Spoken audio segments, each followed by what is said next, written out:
রাত্র যখন হয়ে গেল, শেষ হয়ে গেল, সকালবেলা শাশুড়ি মা ডাকতে, বৌমা মারে সবগুলা তোমার লাল লাল লাল, তুমি রাত্রে ঘুমাইছ না? না গো আম্মা ঘুমাইছি না। কেন ঘুমাইছ না? আম্মা গো আপনাকে না তুই কি জানি দুনিয়ায় আইতেছে গো মা, আমার মনে হয় আমি আর বাঁচবো না, আমি আর বাঁচবো না মা, আমার কলিজাটা ছিঁড়া যায়। একজন মহিলা ছাড়া এই বেদনা কেউ দুনিয়ার বুঝবে না।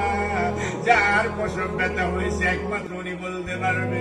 শাশুড়ি ডাকতে, বৌমা মা না, এমন কথা কইও না, অবাগা কথা কইল না রে মা, আমিও তো 3 ছেলে 3 মেয়ের মা হয়েছি, আমিও মনে করেছি মরে যাব। না মারে না, বাছাইয়া দিল কে?